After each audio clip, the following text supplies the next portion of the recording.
మీ యొక్క ప్రతిభ ఏంటో, మీ పాటలు ఏవో, మీరు ఆరాధన చేయటం, మీరు ఎలా చేస్తున్నారో ఆ సాక్ష్యాలు వినాలి అని అనిపించింది. విని నేను కూడా నా జీవితంలో నేర్చుకోవాలని అనిపించింది. ఒక పాఠం, దేవుని స్తోత్రం. పరిశుద్ధ గ్రంథంలో చూస్తే ఒక్కొక్కసారి బాధ అనిపిస్తుంది. అందరూ ఒకలాగా లేము ఈ ప్రపంచంలో. ఒకరికి మీరు అనుకుంటారు అందరికీ కాళ్ళు చేతులు కళ్ళు అన్నీ బాగున్నాయి, మాకు లేదు, నాకు ఏదో ఒక లోపం ఉందని కొంచెం బాధ ఉంటుంది. ఆ బాధను మేము ఎన్ని చెప్పినా దేవుడు తప్ప మేము ఎవరు కూడా ఆదరించలేరు. దేవుని స్తోత్రం. మీలో ఉన్న ప్రతిభ ఉందే, ఆ ప్రతిభను బట్టి ప్రపంచాన్ని ఆకర్షించుకుని హల్లెలూయా ప్రపంచాన్ని మీ వైపు తిప్పుకునేటువంటి శక్తి పరిశుద్ధాత్మ దేవుడు ఇస్తున్నాడు. దేవుని స్తోత్రం. ఇలా ప్రపంచంలో చాలామంది ఉన్నారు. మంచి గాత్రం, మంచి స్వరం ఒక వరం. అది దేవుని కోసం వాడితేనే అది ఆశీర్వాదకరం. దేవుని స్తోత్రం. మంచిది. వేదిక మీద ఉన్నటువంటి దైవజనులు ఒక్కొక్కరికి ప్రభు పేరిట వందనాలు. మరి నన్ను ఆహ్వానించినటువంటి కృపవరం పాస్టర్ గారికి ధన్యవాదాలు. దేవుని స్తోత్రం. నేను మామూలు మనిషి కంటే చాలా తక్కువ. మీరు ఇది గొప్పగా నేను ఆలోచించొద్దండి. అసలు కంగారుపడి లేచిపోతున్నారు వస్తున్నారు అని అంత ఏమి ఉండదు. నేను దేవుని స్తోత్రం. మీరు దేవునిలో గొప్పవారు. దేవుని స్తోత్రం. మనం దేవునిలో గొప్పవారం. దేవుని స్తోత్రం. హల్లెలూయా. లోకంలో లేనిది మనం దేవుని ద్వారా మనం ఇతరులకు ఇవ్వడానికి దేవుడు మనల్ని ఇచ్చాడు. 49వ అధ్యాయం తీయొద్దండి. యెషయా గ్రంథం టూకగా చెప్తాను కొన్ని మాటలు. ఆకలి అవుతుంది, ఆలస్యంగా వచ్చాము మేము. నాకైతే ఆకలి లేదు. నేను అన్నాను బర్త్డేగా ఉండకూడదు అనుకుంటున్నానండి. నాకు భోజనం తినలేక కాదు, భోజనాలు వద్దు, మీకు భారం పెట్టకూడదు. నేను వస్తున్నాను. వాళ్ళకి ఎంతమంది ఉంటారంటే 25 మెంబర్స్ ఉన్నారంటే 30 దుప్పట్లు తెచ్చాము. తర్వాత మా చెల్లి ఇంకో బ్రదర్ కూడా నాకు సహకరించారు. బైబిల్స్ తెచ్చాం. మళ్ళీ స్నాక్స్ ఏమైనా తెద్దామని అనుకున్నాం. మీకు ఏదైనా తేవాలని నేను ఆశపడ్డాను అంతే తప్ప. సరే అండి, మీ ప్రేమకు వందనాలు. దేవునికి మహిమ కలిగిన దేవునికి స్తోత్రం. హల్లెలూయా. యోహాను సువార్త 9వ అధ్యాయంలో మనం చూసినట్లయితే యోహాను సువార్త 9వ అధ్యాయం.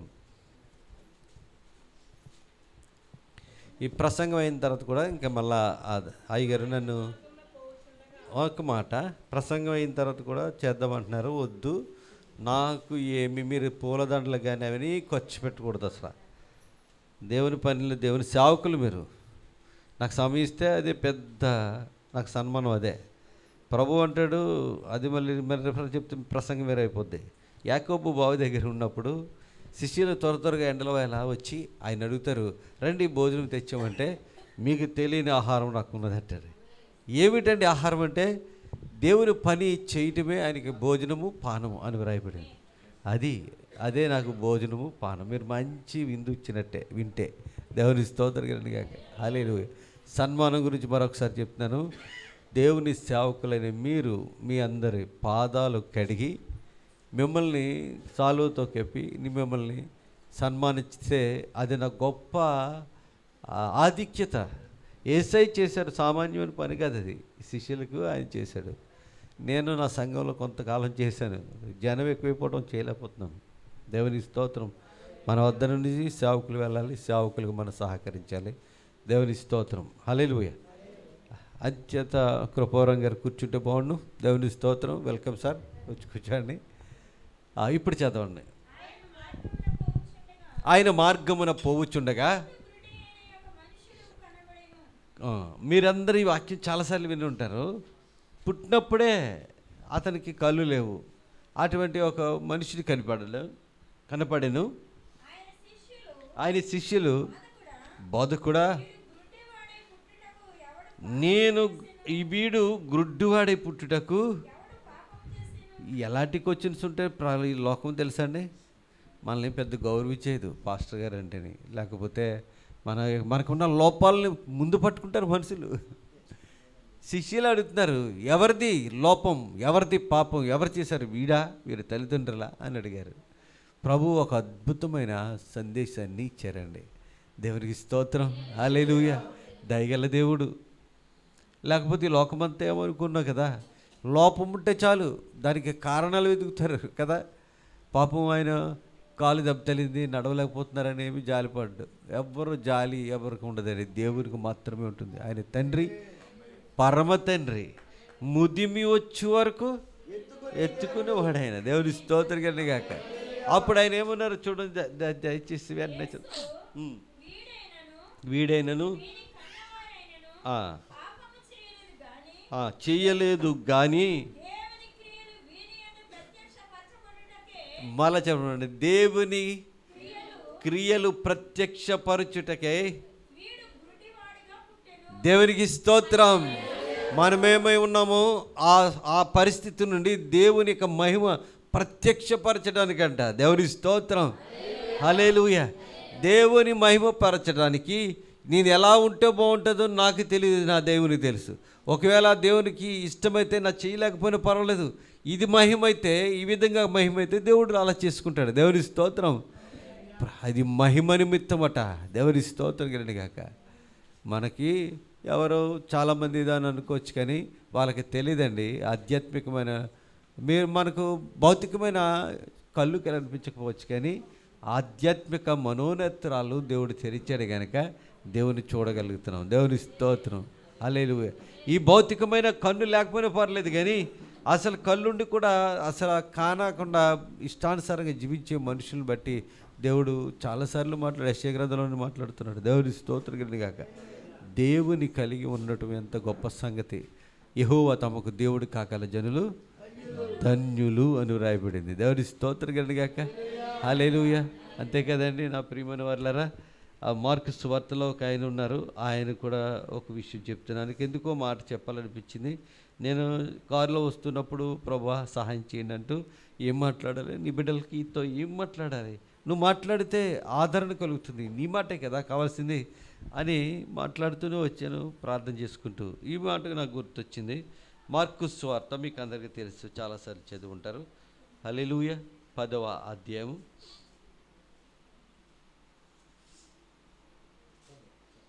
46వ వచనం నుంచి.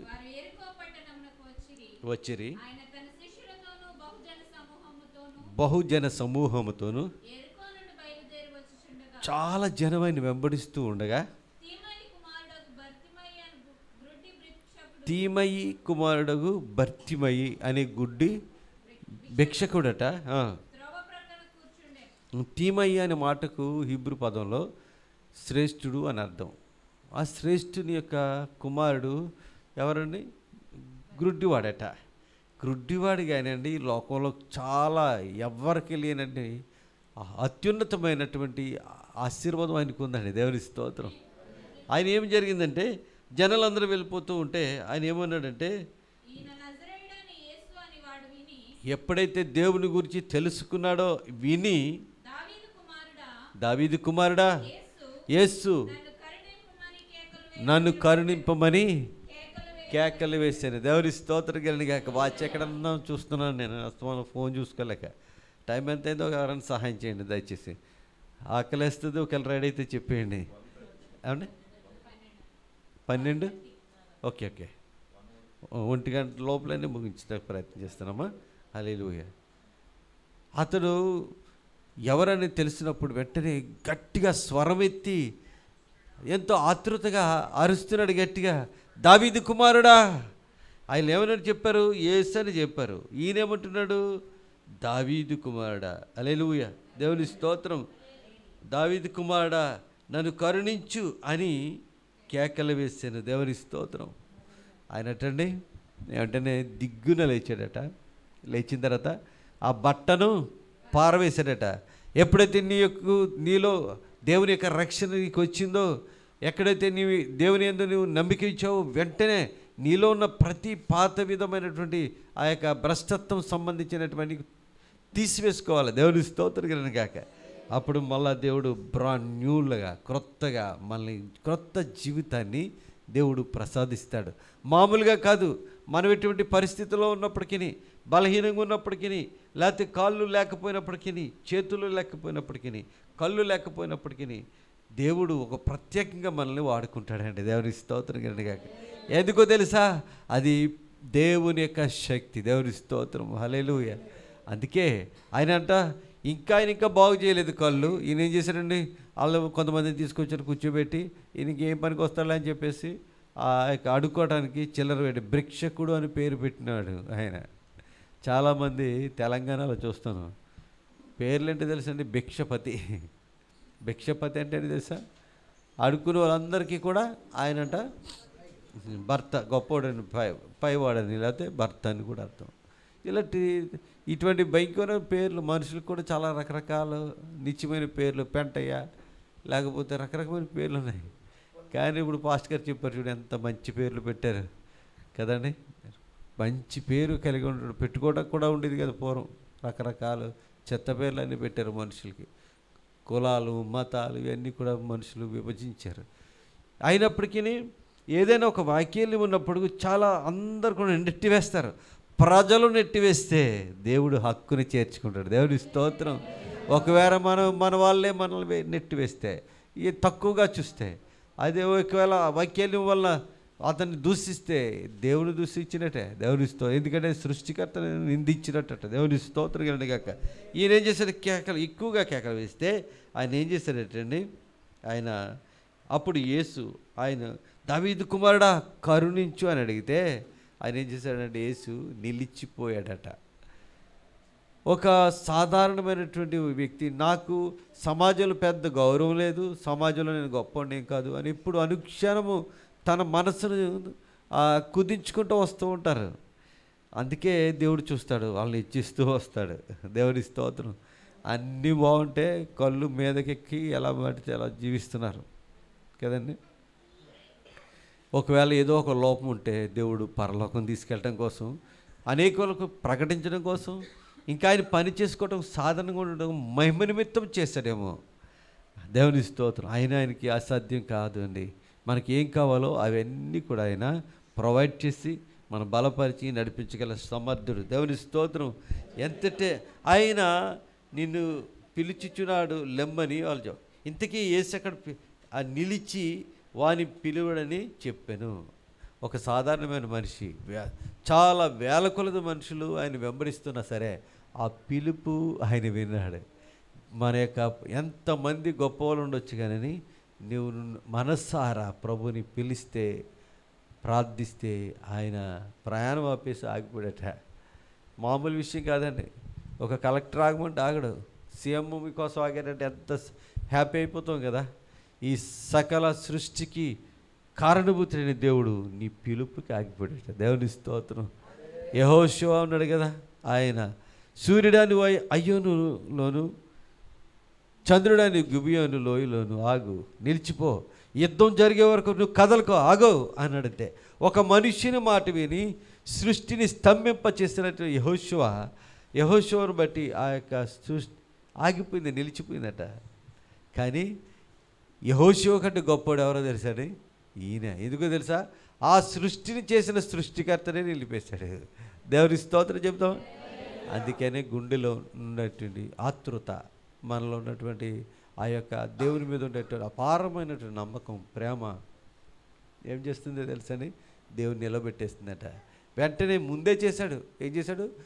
అతని జీవనాధారమైనటువంటి ఆహారం సంపాదించుకునేటువంటి ఆ యొక్క ఆ దుప్పటి, లేకపోతే అది ఏమంటారు దాన్ని, క్లాత్, పాత పడిపోయినట్టు డబ్బులు వెతుక్కునే వస్త్రం, వెంటనే పాత బట్టలు విసిరుగొట్టాడట. దేవుని స్తోత్రం.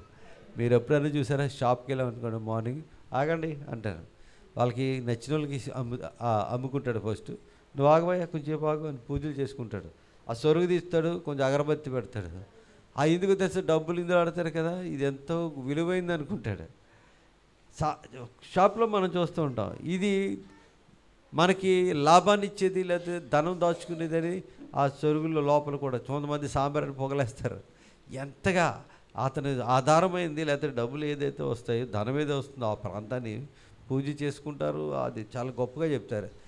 ఈ బ్రతుకు నాకు వద్దని అవతల పారేసి ఏం చేశారని దేవుని దగ్గరికి వెళ్ళిపోయాడు. అప్పుడు నీకేం కావాలంటే, మనకేం కావాలని అడుగుతారు.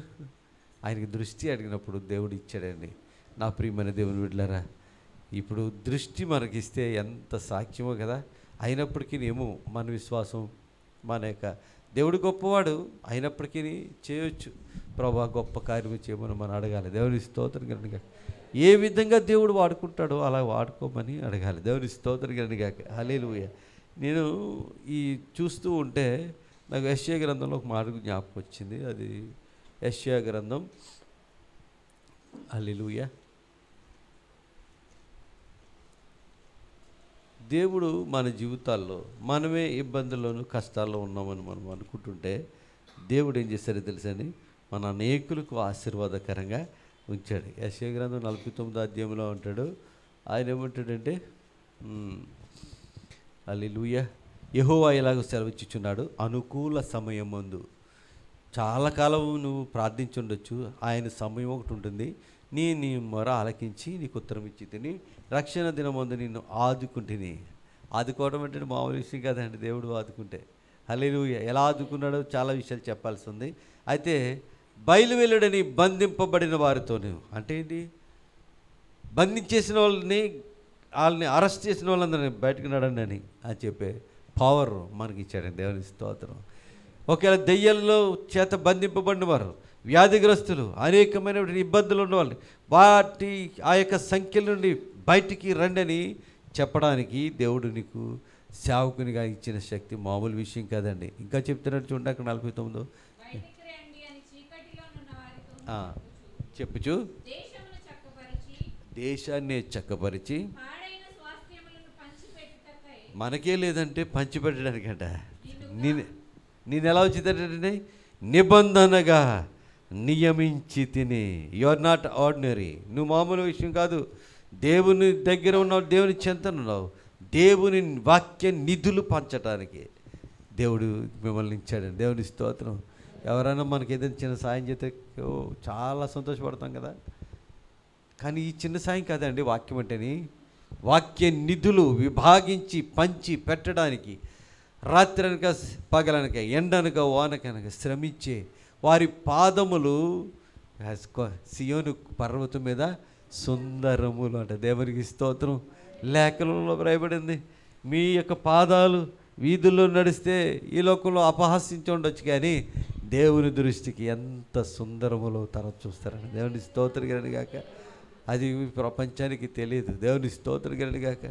నా ప్రియమైన దేవుని బిడ్డలారా, అందుకే విభాగించి పంచటానికంట దేవుడు ఏం చేశాడండి, నిబంధనగా నియమించాడు. యెషయా గ్రంథం 63వ అధ్యాయంలో చూసినట్లయితే ఒక మాట చేస్తాను, చివరిగా మనం ముగించేస్తాను.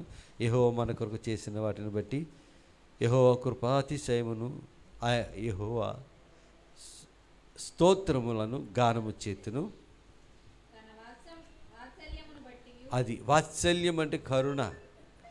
దేవునికి ఉన్నంత జాలి మానవులకి ఎవరికి ఉండదు. ఎందుకంటే ఆయన రూపం ఇచ్చి మనల్ని చేసుకున్నాడు. మన తండ్రి అండి. మన బిడ్డలంటే మనకి ఎంత ఇదిగో బాబు పరిగెట్టుకొచ్చేసి ఒళ్ళో కూర్చుంటున్నాడు కదండి. ఆ పాప లేఖన వాళ్ళ డాడీ దగ్గర వాళ్ళకి వచ్చేసి వాలిపోతుంది. మళ్ళీ వచ్చి అందరికీ వాళ్ళ మమ్మీ పాస్టర్ గారు చెప్పారు అందరికి వందనాలు చెప్పమని, వందనాలు చెప్పుకుంటూ వెళ్తుంది. మా పిల్లలు దేవుని యొక్క దీవులు పొందాలని తల్లి ఆశ. దేవుని స్తోత్రం. హల్లెలూయా. మన బిడ్డలమంటే మనం ఇంత ఆశ ఉంటే దేవుడి పిల్లలమైన మన మీద ఎంత ఆశ ఉంటుంది. ఎంత వాత్సల్యము చూడండి. అక్కడ ఆయన అంటాడు, అక్కడ చదవండి, తన వాత్సల్యమును బట్టి కృపా బాహుల్యమును బట్టి మామూలు కనికరము కదండి, మహా కనికరమును అది ప్రకటన చేసింది. ఏంటంటే ఆయన చేసిన కనికరం ఏంటి, కృప ఏంటంటే ఆయన మట్టి వాళ్ళని మనం పెంట కుప్పల మీద ఉన్న మనల్ని పైకి లేపడానికి మహోన్నతుడైన దేవుడు పరలోకం నుండి దిగి వచ్చాడు. ఈ విషయాన్ని ప్రకటించడానికి సువార్త 4 భాగాలు మీకు తెలుసు కదా. ఒకటి ఆయన ఆగమనం. ఆయన వస్తాడన్నారు, ఆయన రానే వచ్చాడు. యేసు జననం ఒకటి గుర్తుంచుకోండి. రెండవది మరణం. ఆయన మరణించకపోతే మనకు రక్షణ లేదు. మరణం అందరూ పొందుతున్నారు కదా. ఆయన తిరిగి లేవటం. దేవుని స్తోత్రం. మూడోది మృత్యుంజయ తిరిగి లేవటం. జననం మరణం అదే పునరుత్థానం అయిపోయింది. ఇంకొకటి ఉంది, ఆయన కనిపెట్టి మనం ఉన్నామే, ఆయన ఆగమనం. దేవుని స్తోత్రం. జననం మరణం పునరుత్థానం ఆగమనం ఎదురు చూసేవారు అనమాట. ఈ విషయాన్ని ప్రకటించడమే సువార్త. అనేక మంది నశించిపోతున్న వారు నశించిపోకూడదు, నిత్యరాజ్య వారసులుగా చేయాలనే తపన దేవుడు చూసి ఆయనంట అది ఏం చేస్తారో తెలుసని తన బిడ్డల్ని బహుగా ఆశీర్వదిస్తాడు. దేవుని స్తోత్రం. ఆయన ప్రకటన చేసేవారిని, ఇతరులకు సహాయం చేసిన వారిని ఆయన ఎంతగా ఆశీర్వదిస్తాడో మనం చూస్తాం. త్వరగా చదివేస్తున్నాను ఈ మాట. ఆయన మనల్ని వాత్సల్యం చూపించి ఇశ్రాయేలు యొక్క వంశస్థులకు ఆయన చూపిన మహాకనికరమును నేను ప్రకటన చేసేదను. వారు నా జనులనియు అబద్ధములాడ నేరని పిల్లలని అనుకుని ఆయన వారికి రక్షకుడైన వారి యావత్ బాధలో ఆయన బాధనుందెను. ఇది మనకేంటి కష్టాలు వచ్చే హాస్పిటల్నో లేకపోతే ఇబ్బందులను ఆయన మీతో ఉన్నాడు. యేసయ్య పయనించే ఆ యొక్క పడవలో కూడా తుఫాను వచ్చిన సందర్భం మనం ఎరుగుదు. అయినప్పటికీ ఆయన ఉన్నారు కాబట్టి అద్భుతం చేస్తూనే ఉన్నాడు. వారి యావత్ బాధలో ఆయన బాధనుందెను. ఆయన సన్నిధి దూత ఆయన రక్షించెను. ప్రేమ చేతను తాలిమి చేతను వారిని విమోచించెను. పూర్వ దినములన్నిటి ఆయన వారిని ఎత్తుకొనుచు మోసుకొని వచ్చాను. మనల్ని ఎత్తుకుంటూ ఆయన మనం నడవలేని వారిని ఎత్తుకుంటాడన్నాడు. శివుల్ని ఎత్తుకుంటారు తండ్రి. నడవలేని వారు కష్టం అంటే ఇబ్బందులు ఏదో ఒక వాక్యాలు మనకు ఉందనుకోండి, ముందు ఎవరు దృష్టి నిజమైన తండ్రి, నిజమైన తల్లి ఎవరైనా వస్తుంది. మామూలుగా కూడా ఎవరైతే వాక్యాలు ముందు వాళ్ళ మీద పాపం వీడిని నడవలేడు ఆయన అని ఎక్కువ ఎలా చూస్తారు. దేవుడు ఎక్కువ ఆలోచన కలిగి ఏం చేస్తాడటండి, అందరినీ కూడా ప్రేమించి ఎత్తుకొనొచ్చు మోసుకొనొచ్చు వచ్చారట. ఇంతకాలం మీకు ఎంత వయసు ఉందో అంతకాలం ఎవరు నేను మోసారు? దేవుడు. మన 2023 సంవత్సరం అంతా ఆయన మోసాడు. రాబోయే కాలంలో కూడా మనం మోస్తాడు. ఆయన ఎన్నడు విడువడు ఎడబాయడు. నా ప్రియమైన వారులారా, మనమందరము ఒకే తండ్రి బిడ్డలము. దేవుని స్తోత్రం గాక. మనకందరికీ ఒక్కడే తండ్రి కాడ మలాకి 2:10 ఉంటుంది కదా, మనకందరికీ తండ్రి ఒక్కడే కదా అంటాడు. దేవుని స్తోత్రం. మనం ఆయన నుండే వచ్చాము కదా అంటాడు కదండి. అంతే అపొస్తలుల కార్యం 17:26 అంటాడు. ఆయన ఒకరి నుండి 17:26 చదువుతారా? ఆయన ఒకరి నుండి అంటాడు 17:26.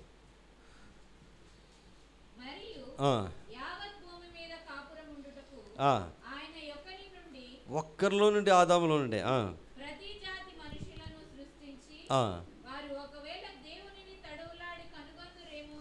అని తన వెదుకు నిమిత్తము నిర్ణయ కాలమును దేవుని స్తోత్రం. వెంటనే వచ్చేలేదైనా పొలిమేరలు ఏర్పరిచి కొంతకాలం ఉన్న తడువులాంటి వెతుక్కుంటారేమని ఆయన రావాల్సిన కారణం దేవుని యొక్క సంకల్పం చెప్పిన భూమి మీదకి వచ్చారంట. దేవుని స్తోత్రం. హల్లెలూయా. ఎవరి కోసం అండి? అందరి కోసం. దేవుని స్తోత్రం కలిగాక. ఈ అందరం ఒక్క నుండి వచ్చామంటే అందరికీ ఒకడే తండ్రి, పరలోకపు తండ్రి. అలాగే ఆదాము కూడా ఒకడే కదా, మనుషులందరూ ఒకటే కదా, ఒకటే. కానీ కులాలు, మతాలు, అంతేకాకుండా తారతమ్యాలు, భేదాలు, విమతాలు, ఇవన్నీ కూడా వ్యత్యాసాలు, ఒకరొకరు పడకపోవడం, ఇవన్నీ కూడా మానవుని యొక్క కల్పితాలు. మేము చాలా గొప్పవాళ్ళం అని దేవుని స్తోత్రం కలిగాక. హల్లెలూయా. అగ్ర కులం అని చెప్పుకునేవారు, అలాగే ఆయన భ్రమపడేవారు. ఇలా వీళ్ళు ఎందుకు పనికిరాడు, వీళ్ళు తక్కువ కులం అని వాళ్ళని అనగదొరికే వాళ్ళు అందరూ దేవుని దృష్టిలో సమానమే. వీరందరూ కులాన్ని బట్టి, మతాన్ని బట్టి, డబ్బును బట్టి, లేకపోతే అతిశయపడుతుంటే, మనకున్నటువంటి యొక్క బలహీనతను బట్టి ఇంకా దేవుని దగ్గర ఆరాధన చేస్తుంటే దేవుడు చూసి ఆ యొక్క దీన జనాన్ని దేవుడు ఏం చేస్తాడంటే ఆశీర్వదిస్తాడు. మనం దీనులుగా ఉన్నాం కనుక మనకి ఎక్కువ దీవులు ఉంటాయని కాదు, దీనంగా ఉన్నప్పుడు కూడా ఇంకా పరిశుద్ధంగా ఉండడానికి దీనత్వం ఉపయోగపడుతుంది. దేవుని స్తోత్రం కలిగాక. ప్రకటన గ్రంథం 3వ అధ్యాయం చూసినట్లయితే అక్కడ ఒక ఆయన ఉన్నాడు. ఆయన గురించి చెప్తాడు చూడండి, 18వ వచనం అనుకుంటాను. ప్రకటన గ్రంథంలో ఒక మాట ఉంది, నేను చాలా గొప్పవాడిని, ధన సమృద్ధి చేసుకున్నావు అని అనుకుంటాడట ఆయన. అప్పుడు ప్రభు చెప్తున్నాడు, నువ్వు ఎన్నో వచ్చిన నాన్న? ఓకే, థ్యాంక్ యూ అండి. చదవండి. నీవు ధన వృద్ధి చేసుకున్నట్లు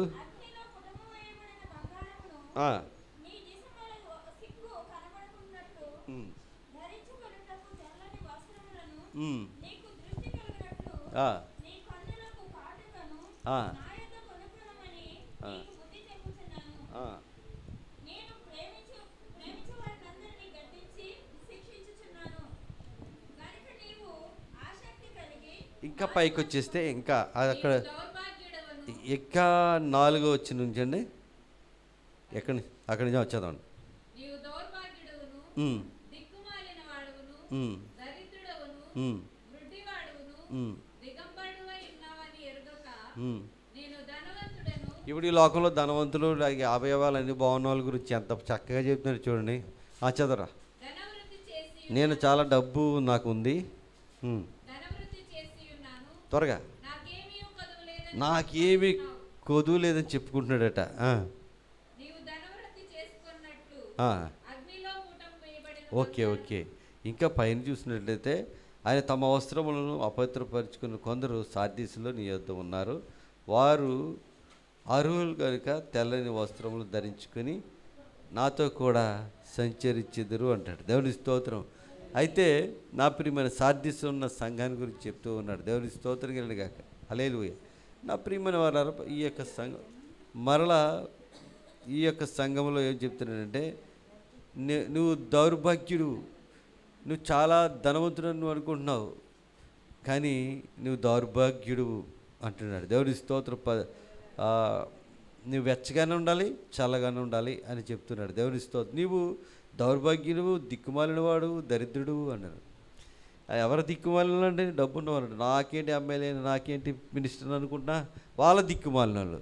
ఎవరి దిక్కుమాలిన కాదండి, ఎవరైతే దేవుని అనుసరిస్తున్నారో వారిని దేవుడు ఎత్తుకుంటాడంట, కాపాడతాడట.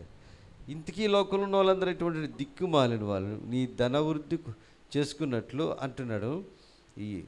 నీవు ఎరుగక, నీవు దిగంబరుడవై ఉన్నావని ఎరుగక నేను చాలా మంచి డ్రెస్ వేసుకున్నాను అనుకుంటాడంట. అలా ఎవరంటే దిగంబరులు అంట. దేవుని దృష్టికి దిగంబరులుగా అనిపిస్తున్నారు. ఇప్పుడు మనకి దేవుని యొక్క వస్త్రం అంటే రక్షణ వస్త్రం వాళ్ళకి లేదు. మీరేం చేయాలి తెలుసా అండి? మీరు పంచాలి, విభాగించి పంచాలి. ఏంటి? ఆహారం పంచాలి, అది దేవుని యొక్క వాక్యం. అంతేకాదు వాళ్ళకి వస్త్రాలని పంచాలి. రక్షణ అది ఎక్కడి నుంచి వస్తుంది? వాక్యం నుండే. దేవుని స్తోత్రం. వాక్యం మీరు పంచాలి. దేవుని స్తోత్రం కాక మీరు పంచేవారుగా ఉన్నారు తప్ప తీసుకునే వాళ్ళు కాదండి. ఈ భౌతికమైన ఈ లోక సంబంధమైన ఏవో అవతల పారాయండి, అది కాదు అసలు. దేవుడిచ్చి మీ దగ్గర నుంచి దేవుని స్తోత్రం కాక దేవుని నిధులు పంచటానికి ఉన్నతమైన స్థానాన్ని దేవుడు మీకు ఇచ్చాడు. దేవుని స్తోత్రం కాక ఈ లోకం గుర్తించినా గుర్తించకపోయినా పరలోకంలో ఒకసారి మీరు గుర్తించబడతారు. అందుకనే మత్తయి సువార్త 25వ అధ్యాయంలో ఒక మాట, దాంతో నేను ముగించేస్తాను. ప్రభు ఏమంటాడో చూడండి. ఆయన నేను ఎప్పుడు నాయన మీరు బలహీనంగా ఉన్నప్పుడు మీకు సహాయం చేశాను అని ఆయన అడిగినప్పుడు మత్తయి సువార్త 25 అండి. హల్లెలూయా.